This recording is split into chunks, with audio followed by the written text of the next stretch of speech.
Leadership guru Peter Drucker once purportedly said, if you can't measure it, you can't improve it. We say you can do better than that. And here's how. If you can't objectively measure it, you can't objectively improve it.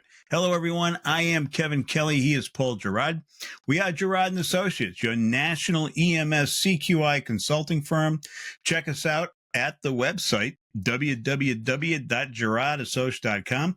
You're listening to the G&A Way EMS CQI podcast. We are on Podbean, Apple Podcast, all the others, YouTube. We'd be tickled if you hit those subscribe buttons. We're grateful that you tuned in. Hey, Paul, how are you? I'm good, Kevin. Doing great as always. So talking about objectifying EMS CQI, other than checking the OEMS box, is there any benefit? Just say you have an EMS CQI program. Is there any benefit to EMS in performing CQI that is not performed objectively? Is there any benefit to that? Depends on who you ask. I'm asking you. Okay, asking me. I think there is maybe some slight benefit, but you're seriously undermining your CQI process and your CQI program if you don't have an element of objectivity to it. Bias in the CQI process is one of the most common complaints we hear from agencies who call us up. In that intro stage when I'm talking with them, a lot of times I'll ask them, so what brought you to us? Why do you feel the need to outsource? And 8 out of 10 times people will say because of the biases of an in-house CQI process. Now, those can be either perceived biases or actual biases. That's something we'll talk about. But they feel that there's the staff feels there's so much bias within the program that it makes it virtually a useless program to them. So I asked you, hypothetically, if I asked a chief or an EMS CQI agency person, what might they say about whether or not bias is a valuable entity in an EMS CQI program? I doubt anybody would say bias is a good thing in a CQI program. In fact, we just got a call yesterday from a prospective client who said the whole reason they were doing this was because their staff feels that the program is so biased that it's not accomplishing its task, and it's creating a lot of angst and animosity amongst the staff, feeling that the program is unbiased. So it's a critical feature. It's something that you don't hear a lot when you listen to CQI podcasts or you read literature on CQI. You don't read a lot about the whole bias problem, and it's a very significant problem. It makes your difficult, challenging CQI job 10 times more difficult or challenging. What do you think creates the bias, that tension between EMS CQI and the EMS provider? Well, as I said, I think, Kevin, there's a perceived versus an actual bias. The actual bias in my mind is the bias that every one of us has, right? We all have our particular thoughts and thought patterns on how to, in this case, take care of patients in terms of patient care. And we bring all that to the process. And if we're not careful, it will impact what you advise your crews to do or not do when you're having those discussions with them. So it's very easy to impart, unintentionally even, your own personal biases on, should that patient have been ALS? Oh yeah, I think you should have. And the paramedics thinks, I don't think there was a need for it. And, who's right? I don't know. Depends. So, and then there's the perceived, which is on the part of the staff. A lot of times, once they start to get a hankering that there is bias in the CQI process, that starts to explode, and they start to point out all the little inequalities in the process. And it becomes a little bit of a behemoth monster that you can't slay when people start feeling like the CQI process is biased. And you hear all the time, right? You'll hear from a provider who says, hey, they just sent me an email or they called me into the office. We're not doing a 12 lead on a guy, but my partner literally killed somebody yesterday and nobody spoke to him about it. And they feel that it's bias. And it may not be. It may be that that agency is only selecting a portion of their calls for CQI review, and that second call didn't make the cut for whatever reasons. It may not be biased, but inevitably crews will say, well, that's because, my partner's pals with the front office and, those types of things. And that's where that whole bias mechanism starts to rear its ugly head. I think the 5 most dangerous words in EMS are, I heard this guy sucks. And And from them, from those 5 words, you have this ever increasing concentric circle of inaccurate, or perhaps inaccurate information. But that starts you in, whether you're a shift commander or you're responsible for the EMS CQI. I mean, that starts you down the road of thinking that, well, this guy frankly sucks because I'm hearing it from everybody. Right, right. Well, that's another form of bias in the CQI process, right? Is that the feedback you get from providers, which in itself may be biased, right? This guy sucks, and it could be because you just don't like him or her, as opposed to they actually do suck. And again, suck is a subjective term, right? So my sucking is your patient care excellence. So, again, that's going to be weeded out of the CQI process to the best degree that you can. Yeah, the other flip side too, and I think the bias scientists, the people that study this, the people that write the bias awareness training, they call that the Horns effect, Paul. Right. Right. So that I heard this guy sucks. That negativity influences the overall evaluation, no matter what you do. That's the opposite of the halo effect. Right. And the halo effect is I bring Paul Gerard in as the paramedic, and we sit down, and Paul Gerard has this reputation of being a protocol savant, does everything by the book. I mean, he has all of the 4 C's, and I'm thinking, gee, it looks like on this one, you F something up. But because I think so highly of Paul Gerard, well, that's a bias that's got to be weeded out in the objectivity. Yeah. That's the other side of the equation. Yeah, absolutely. It happens with everybody, including medical directors. We've sat with medical directors who read a run report and they go, "Who's the medic on this?" "Oh, it's Smith. Smith's a pretty good medic. I don't think he would have intentionally missed that. I think he probably found it. Maybe just didn't document it." And they start to create excuses for the provider.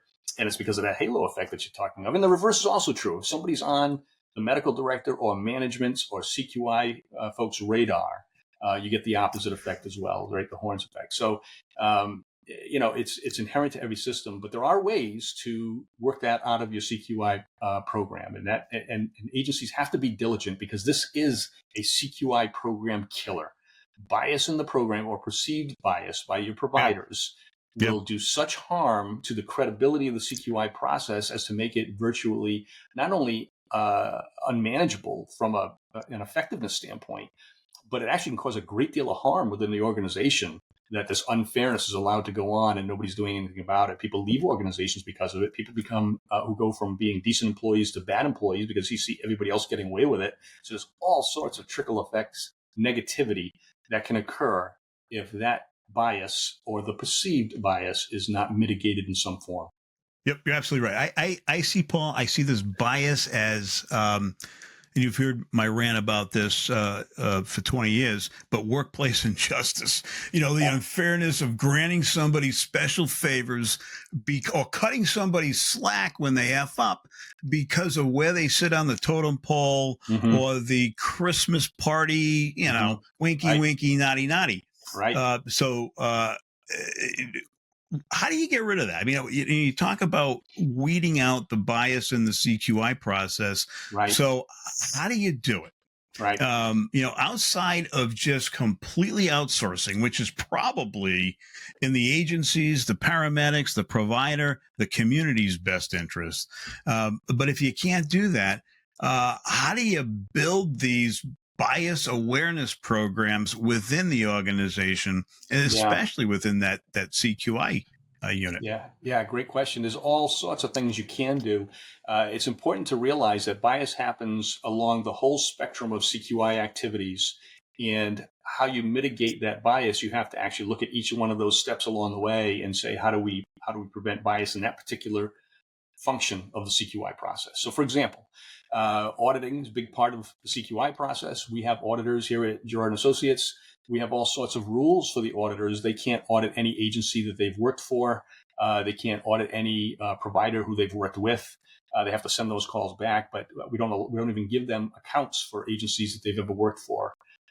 in their past. So it's easier for us as an outsourced agency to limit some of that sort of bias. But if you're doing Right. CQI in-house, that's a little bit more difficult because everybody knows everybody. So Right. Yeah. one step that you can take, and again, this is something we do at Gerard Associates, but can be done in the agency, is that a lot of agencies have a CQI person, one or two people perhaps, and everybody knows everybody. So those people, those one or two people, it's really basically their opinion of the call that occurs. So there's a couple of things you can do. If you're using one person to be your CQI auditor, that person should not also be doing the feedback follow-up with the providers. We separate those two tasks. We have auditors and we have coordinators. It's tough to do in these small agencies when there's only 8 full-time employees, one chief and EMS coordinator, that's it. Right. But you still can separate out that function so that the people doing the auditing are not the same people doing the follow-up with the providers. So you at least get 2 different opinions about that call, which will help to limit that one person kind of running roughshod over people with just auditing it because I said so. You should have done an IV on that guy because I said so kind of thing. So for the auditor piece of this, you can take off the responsibility of being the CQI coordinator and separate that piece. As a CQI coordinator, the same is true if you're not also the auditor, right? You're not the judge, jury, and the executioner, and you separate those tasks, then all the people along that spectrum of responsibility have to give their own opinions of matters. Now, if you do that, if you say, okay, we have one person doing it now, but we're going to separate this into 2 tasks, that's a good idea. You've got to make sure that the perception is that those 2 folks are not pals, buddies, that sort of thing. And again, in-house, that's really hard to mitigate because those relationships always exist. Yep. Now, you also can't have people who are antagonistic to each other. You have to have people who have a healthy ability to debate the merits of any given question. So if you don't have that level of talent in your organization, and there's only one guy who even wants to be the EMS coordinator and do the QA portion of the EMS coordinator job, if they happen to be wearing all those hats, then it's going to be very difficult to separate that out. So, and then the third process is the medical director process. If you have that one person doing CQI in your department, and that person is the auditor, they also provide the feedback loop to the providers, but they also screen calls to determine what goes to the medical director, then they're injecting their bias on the medical director. I only send the calls to the medical director that I think they need to see. Right. And so I'm making the opinion that the calls that I'm not sending, you don't want to see or don't need to see. And again, I'm injecting my bias on that. Yeah, but isn't that a medical director problem? Isn't that the medical director sets the tone for the EMS CQI program? And the medical director says, these are the calls I want to see. You're not telling me what I want to see. I am fully engaged. I'm an active participant.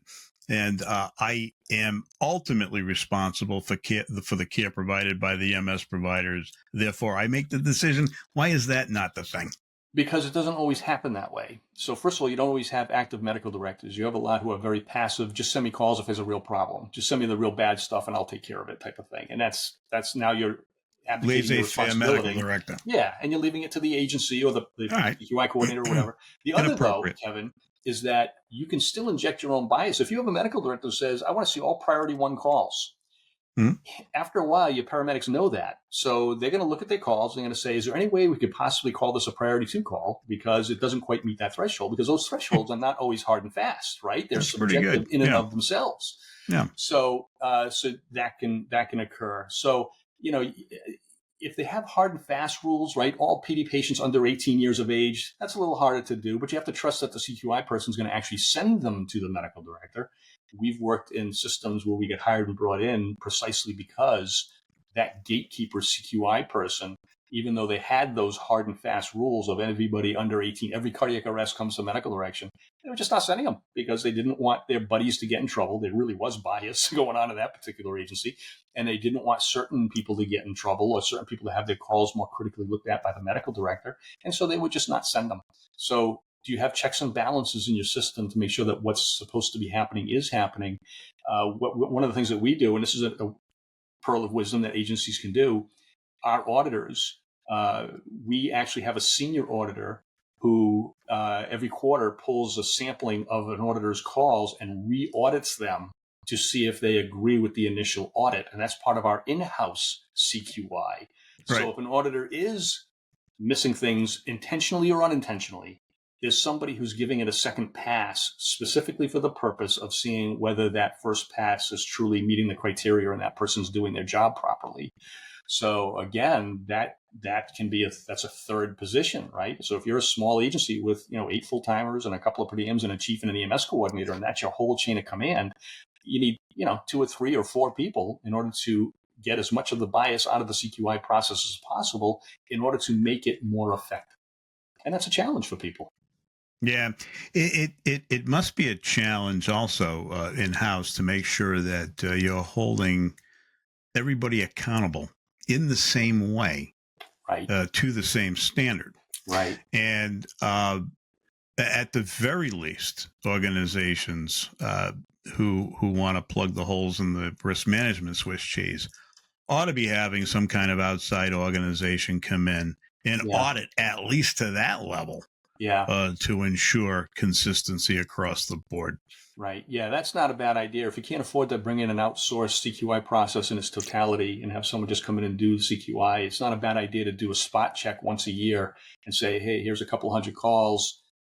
Tell us what you think. And we want to compare that against the results of our in-house CQI and see if there's a difference there. And that's a great way to spot whether, and again, remember, some of this bias can be unintentional, right? People are not intentionally trying to give bad advice or do the wrong thing. It's just, my opinion is that patient didn't need ALS and somebody else's opinion is that the patient did, right? Or get a 12 lead or get a blood glucose or get intubated or whatever. So there's a million of those examples, and everybody's threshold for those varies, including medical directors. So having an outsider come in and do a spot check is a great idea. That's one way that you can help to see if you've got some bias going on in your agency, and if so, to what degree, and then try to make decisions on how to mitigate that, or whether there's a need to potentially outsource it if it's just not mitigatable in your mind.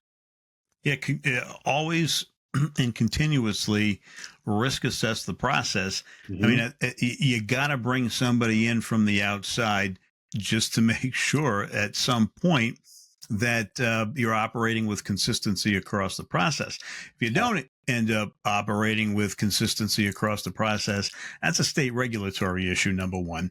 Mm-hmm. Creates all kinds of organizational cultural issues, number two. Breeds mistrust. Yep. It breeds backbiting. Mm-hmm. It negates a meritocracy, which is a whole other issue. A meritocracy, where you're actually awarding and you're awarding your high performers based on objective CQI in the pay raise or benefit department. Another frustration area for providers, that they get the same 3% that the partner did. That you're a superior medic by far. Always and that piss me off. It discourages your superstars. So, and we talked about some of that stuff, Kevin, in our round robin podcast, right? Right. We discussed. So, round robin pod is a term we coined, which is where you have multiple people involved in the CQI process. Yeah. In fire departments, it usually looks like you've got groups A, B, C, and D, or 1, 2, 3, 4, and group 1 reviews group 4's, calls and that sort of thing. And the problem with that is you're creating 4 different standards, because unless you thoroughly train the 4 people on each group to do everything the same way, then they're going to inject their biases of, I wouldn't ALS this guy. I'm with the medic on this, or not. Sure. And that may not be right. So when a medic goes from one group to another on overtime, for example, they get in a jam because on this group we do things a certain way. On that group, we're allowed to not do it a certain way. And that again creates all this what the F, thought process, right? This emotional response. Right. And that's, and even if you could, because I'm aware of some communities around mine that do that kind of thing. And the argument is, we use the standardized checklist. We're all looking for the same things. We're all document the same things on the same checklist. So what's your friggin' problem? Mm-hmm. Well, my freaking problem is you're not all trained to the same level of teaching, coaching, mentoring. You don't have, not all of you have the same level of structure with the 4 C's, that, command, presence, that compassion. Right. And you're still in a relationship with the people that you are overseeing. Right. You're working together, you're bunking together, you're family together. and it creates undue stressors that you Yeah, can easily negate by absolutely. outsourcing this. Yeah, yeah. Well, the other problem you have with that is even if you've got these checklists, that does not address at all the subjectivity of the evaluation. So you can say, your checklist is patient has severe respiratory distress. Did they get CPAP? Well, one auditor might review that report and say, okay, I think they met the criteria for being moderately to severe in Yeah, respiratory distress. Somebody else can look in and say, I don't think they were that bad where they needed CPAP. So again, what are you right, checking on the checklist? One right. person Yep, checks they didn't do it and they should yep, have. Another person doesn't yep. check it and say they didn't need it. And now again, you've got those two different standards. And the thing is about this, Kevin, is that the providers know all the errors in the CQI process because they're the ones who feel harmed by that sort of process. So when somebody gets called in for not applying CPAP and another person did a similar call and they didn't get called in for not applying CPAP because you had two different people evaluating it using two different personal standards of whether they thought CPAP should be used, now people think the system is unfair. They're not looking at it as the two people had differing opinions about whether CPAP should be used. They're saying one person's a hard ass and another one's not. That person's a hard ass on me because he doesn't like me, and they inject all that personal stuff into it. Right. And you just can't get out of that swampland once you Yep. start getting into it. Yep. Yep. It's not what you do, they say. It's how you do it. It's another form of bias. It's called the framing effect. And when you tend to frame things negatively, which a lot of CQI people do, right? They Yeah. call it the Gestapo. They Yeah. liken it to the compliance Yeah. program. CQI Nazis. Yeah. Yeah. The Nazis, all of that. We've heard. Right. But I mean, but it's the framing effect. You frame it negatively, it's going to be perceived down the road in a negative light, and it leads to unnecessary stress. It leads to emotional distress and unnecessary pessimism. And and we hear it all the time when we're Yeah. onboarding new clients. Yeah, absolutely. And you could argue that it results in bad patient care because you're getting that uh, Yeah, lack of uniformity. So patient A with a certain presentation gets treated one way on this group, different way in right. another group. They're usually not Yeah, both right, right? So yeah, if one of yeah. them's not the right way to go about it, you've lost some of your quality, Sure. right? So Yeah, standardization's a good thing. And then once you standardize the thing, then you raise the bar on that standardization in order to raise the quality. If you allow that ambiguity in there, it's going to make people very frustrated. But more importantly, all your patients are not going to get served properly because some folks are not getting served to the degree that they should have based on differing quality standards. peppers. Peppers. Yeah. There's an area that one group may see the chronic patient refusal as Yeah. not a huge issue, and another one may see it as a huge issue. Yeah. In Yeah. fact, you may have a group that's saying, it's all right. Another group might say, wait a minute, this patient, we allowed this patient to refuse. This is high risk. Yeah. This meets the requirement for the serious incident reporting criteria. Yeah. And you may have, in fact, and we see people at my office entertains clients who believe that there are calls where CQI or the chief sent it to the state where they didn't do it for their buddies. They considered my patient care, which was the same as their patient care, something that required a reporting to get the state involved. But, the same thing that happened with a group of other people, another team, another shift didn't have to go to the state. See that a lot as well. Oh, yeah. We've been brought in on clients where that sort of thing has happened. So there's a huge divide between management and staff, and in particular the chief and the union or the chief and the staff members. And it's a bitch because even for us, they think, well, the chief hired you, so you're a minion of the chief and you're here to bust our chops and that sort of thing. Right. So yep. Even for us, it's really hard to break that through that barrier and to show people that, no, this is independent, objective. We're not reporting everything to the chief. We're here to create a relationship with you and work with you as a partner to help you improve your care. Right. That's a hard message to sell when people are already sold on, now we think you're just here to screw with us because the chief sent something up to the state and now he's looking like he's trying to be proactive by bringing in an outside company and that sort of thing. So those are challenging situations. So overcoming, we talked about overcoming bias in the CQI process. Continuing the discussion, what other ways have you developed to mitigate that emotional distress of, hey, we're not being treated fairly. Yeah. Well, one way is we teach our auditors that we're not looking for your opinion as a paramedic as to whether this patient should have got a 12 lead or should have got a line or should have gotten whatever. We train them in such a way so that they are inquisitive, and their job is to ask the question whether this patient should have been intubated, gotten CPAP, gotten a neb, whatever the issue is.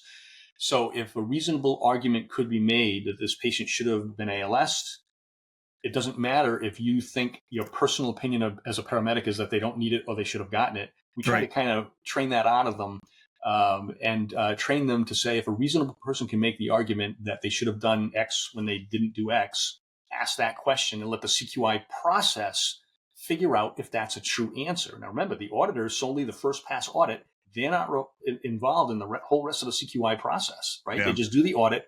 They don't know these people from Adam. They just randomly, every report comes across their desk from agencies they're not familiar with. They audit the call, ask the same questions. There's no bias because they're not looking at Fred's call and saying, well, I know Fred, he's a bad provider, so he probably messed this up. They just ask the questions. So one way is, instead of trying to put a value statement on whether this call was done the way you think it should be done, really, you can ask the question of whether somebody could challenge whether they should have done something differently. And that actually is really helpful in the CQI process, because it allows the coordinators to then go and say, okay, listen, it's not coming from me. This is just an auditor who's just asking, perhaps this guy should have gotten ALS because he's elderly and has a lot of medical complications and his vague symptoms could have been a variety of things. Perhaps you should have ALS this guy. Let's talk about, first of all, if it raises to a level in our vernacular of a category 3 or 4 call, a medium or a high risk of an adverse patient outcome, that meets that standard, it would go to the medical director automatically for a secondary review. So now you've got an independent auditor and a medical director who've reviewed it. If both of those folks think it's a 3 or a 4 category, then it goes to the coordinator to go and talk to the provider and discuss it with them. And in that discussion, the coordinator also starts to develop their own opinion from reading that call and talking to the provider. So now we have 3 opinions. And then after we discuss the case in depth with the provider, we really allow the provider to kind of go wherever they want with the call, right? Do they agree with the audit? Do they disagree with the audit? If they do, what points do they disagree with? Why do they disagree with them from a clinical perspective? And the provider is kind of allowed to form a separate, different, alternate opinion of their own call. Yeah. So we might have 4 views of that call before the call gets wrapped up and finalized in terms of, okay, here's what we think should really probably happen on this call. And that's versus 1 if you're doing it in-house or maybe a couple of people. Hey, this is what happened on Group A or Group D. Right. Would you guys have done this? Right. I think this is insane what they did. That kind of thing, and that eliminates that. I don't do personal injury. I don't do medical malpractice. I don't sue EMTs and paramedics. I just don't do it. I'm a defense lawyer. But I got to tell you, with the evolution of EMS and this groundswell of mobile, the MIH programs, the blood programs, all of these programs popping up that seem to be developing quicker than the process CQI program to oversee these programs are. Yes. I see this as an opportunity for med mal and personal injury lawyers to go after CQI programs. I don't see a lot of it, but I wonder why. Because if I were suing an EMT or a paramedic, I'd be all over that EMS CQI program. Now, that may be because I'm biased, because we've been doing this since 2005. And, it's all the work we've done, hundreds of thousands of calls, Paul. But I see this as an active area of risk that EMS agencies, with the shortage, with the, perception that the standards of testing to enter the profession and get a paramedic license have been reduced. Right. It's a lot easier. We got to get more people to join the profession, and that creates quality standards issues, at least anecdotally. And where are we pulling our EMS CQI folks from? The people that are coming up now. Right. And thankfully there are programs like NAEMSP that have a medical directors program and a CQI component, and you got NEM score and all of that. But the fact of the matter is, without that internal teaching, coaching, and mentoring, it's great to have these programs, but they may end up being as lackluster as what we're seeing come up in the profession because of the reduction of standards. Staffing shortages, can't get ambulances to calls. The ambulances that you get on calls, the guy got the shirts are untucked, or they're giving ketamine like it comes out of a Pez dispenser. So a lot of problems coming down the pike. And I would say, if you want to reduce anxiety amongst EMS leadership, really take a look at the budget and the amount you're budgeting for EMS CQI, and make sure it's right resourced. Yeah, and that's a major problem for virtually 90% of the EMS agencies out there, is that they're not right resourced. There's not enough. They don't put enough money into their CQI process, and you can see it in terms of the things that are happening. And unfortunately, people don't decide to do something about it until something tragic happens. So a lot of our phone calls are, we had this really bad call, we're getting sued, the provider lost his ticket, all sorts of stuff, and so we need to do something drastic. And that's it's really kind of late, right? Something bad happened. So being proactive, and remember, Kevin, CQI, having a good, thorough, comprehensive CQI process goes to the meat and bones of what we do as EMS providers, right? We're supposed to be here to help patients and save lives.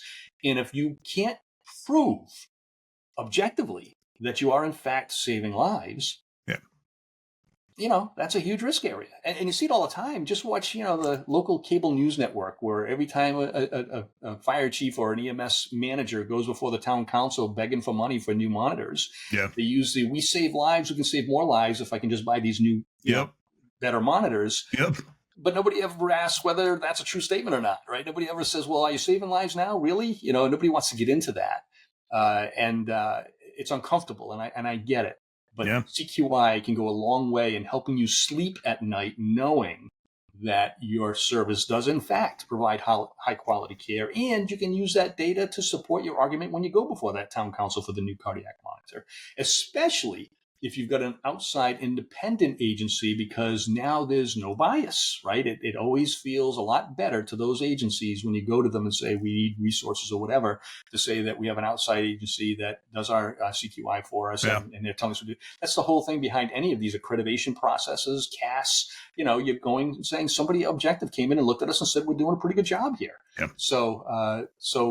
But our job is to save lives. So you really should be investing in giving your providers the tools they need to, in fact, save lives, and not just hope that you're saving lives. And that's through your CQI process. You never see, at least I haven't seen, maybe you have, fire chief sitting at a town meeting who opens up by saying, well, we really sucked this month. We killed 4 people. That CPR? Well, we left out the R. We forgot that. Right. We're on ring camera all over town, not bringing equipment to the patient's bedside. Where you do hear that is when it's become viral. When it's on the evening news, when people are screaming, when people are going before the town council complaining about the care and service you provide. And I think a lot of managers cross their fingers and they say, well, I haven't heard a whole lot of complaints, so I'm hoping I'm assuming everything's pretty good, without challenging it. So you really should challenge it, right? Know that you're doing well. Have some of these outside accreditation agencies come in, take a look at you, and give you a thumbs up. And that'll go a long way in helping you sleep at night, but also giving you the ammunition you need to go and say, we are doing a great job, but we could do better if we had, additional resources. Yeah, listen to my town, begging for staff. Yeah. And, not being able to get to calls in what they purport to be a reasonable response time. Totally legitimate arguments. I mean, I didn't realize how thinly staffed my hometown fire department is. Right. Interestingly, if you take my town and the 3 or 4, maybe 5 towns surrounding my town, there is one hell of a regional fire department that gets to every freaking call with state-of-the-art apparatus in brand new fire stations with well-trained staff. So the region covers the region. But the arguments that our local folks are making to try to get staff, which they need, are largely based on not getting to calls on time. And imagine if they came to the table with quality data instead of that negative aspect. Coming in with something more positive, like we had an outside agency come in, take a look at our staffing, take a look at our quality. These are the adjustments that we need to make to sell quality services to the taxpayer, get them to come to town meeting and flip the card to vote for our staffing. Right. Crying on social media is just not going to cut it, in my view. But, who am I? Right. Well, staffing's the number one issue that keeps coming up. We were a few months back. Some agencies have us, when they bring us in, they have us do all sorts of interesting things for them to help them out. One of them, some of them have us, for example, sit on their hiring committee, and we, as QA guys, get to interview candidates and give opinions of what we think how this person would be. Others have us on their selection committee. So there was a few months back, one chief had only 3 candidates apply for 2 paramedic jobs. And so we had an assessment center, and we went in and we did our evaluation. And part of their assessment center is they have them do a clinical station, and they have myself and a couple other people sitting on that review to see how the providers did. In all 3 cases, the providers committed clinical errors that would have been required reporting requirements to the state had they been employees, all 3 candidates. So when we met with the chief and we said, hey, man, these are your bottom of the barrel here. These are not good candidates. And the chief said to me, I am so hard up to hire people. I don't have a choice. I've got to hire at least one of these guys. And I said, all right, so then what are you going to do about this? And he says, well, I'm going to lean on you. I'm going to lean on the QA guys to whip them into shape. Now, he's got a good CQI program, or at least that's my bias, right? That's my opinion, because we're pretty thorough. And you're not going to say the program sucks, we provide feedback on every single call to every single provider. So there is no, we only did 10%, and your other 90% could have been bad, but your 10% looked good that we did do. There's none of that. So we do significant feedback with them and coaching and teaching and mentoring. But the chief felt fortunate that he could at least try that angle. It's not a great angle. It puts a lot of stress on the CQI folks, right? Knowing that you're hiring a subpar person right out of the gate that you're going to have to spend a lot of time with. And it is very time consuming to try to whip somebody into shape, as they say. But he was at wit's end about what to do. And he felt that at least his education, his CQI, his management team could all, if we all grouped together and paid a lot of attention here and put a lot of effort in, could at least get this person to be an adequate provider. And that's what he ended up doing, hiring somebody that he didn't want to hire with the hopes that the systems that he had in place would be able to meet the challenge and get that person to adequacy. But that's a big gamble. Yeah, absolutely. But you know what? We started out talking about where these biases exist in the process, right? And here you had a department forward thinking that recognized that there are biases in the hiring process. Right. Whether it's the halo effect, whether it's the horn effect, whether it's implicit bias, whatever, and they filtered that out. Can you imagine now you get 3 guys of varying ability, and you select one over the other, and you didn't have that unbiased, objective hiring process, and the other guy comes back and starts getting on social media about unfairness, and it's because I had something to do with a guy who works on the department. He said the most 5 dangerous words. He said, this guy sucks. Yeah. Right. Well, that's exactly the trail, right? If you follow the trail to providers saying this guy sucks, and it often starts out where, and we've worked in agencies like this too, where the chief just went out and hired 5 new guys. They come in, and the chief's like, here you go, Paul. Here are the guys, do what you do with them. Okay, thanks, chief. And then you start hearing the grumblings. Well, this guy's, the deputy's son-in-law, or this, that. And they're out of the gate. These people are getting, kind of tainted. And then it kind of goes downhill from there. So right out of the gate, internal biases within the organization corrupted the hiring process, corrupted the ability to bring that person in and give them a fair chance at succeeding. And whether that person truly does suck or not, it's in the eye of the beholder, right? So who knows? So, but think of all the negativity that's created in that sort of format for managing your system, as opposed to being proactive and working out the biases. Not just in, this is a CQI podcast. We've been talking about CQI bias, but there's a lot of that same type of management bias and employee bias within any organization. So a good manager at any level of the EMS chain, the EMS organizational chain, should be taking away from this. How do I get rid of some of that bias in our hiring process, in our promotions process, in our field training officers, curriculum? How do we get rid of bias in all those areas? And it'll go a long way in improving the culture of your organization. Yeah, absolutely. All right. So adding bias awareness training to your EMS CQI onboarding process sounds like a good idea.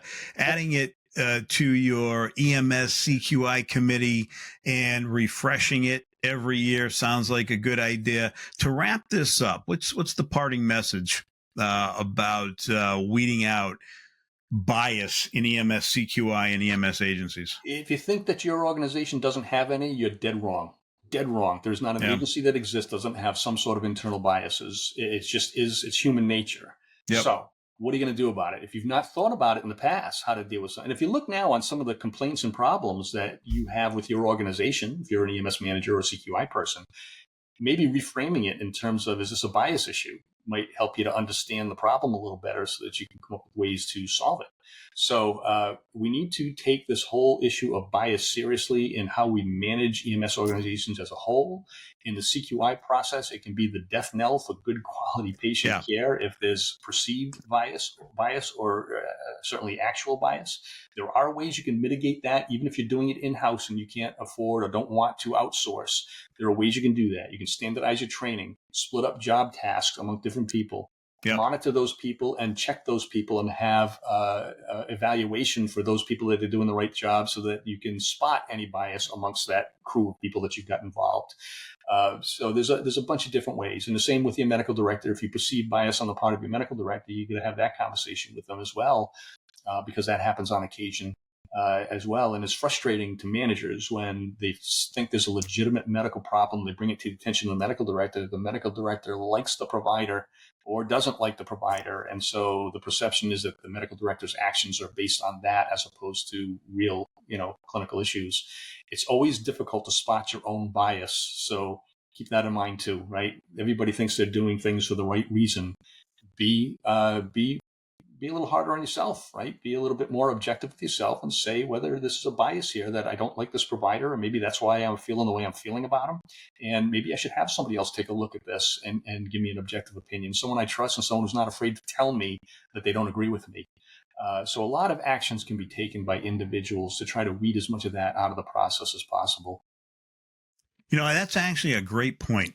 And start with the mindset and thinking drives behavior, that biases exist, and come in with that mindset that you be proactive, that you want to attempt to filter out and be mindful of the biases that you are coming in with. Right. All right.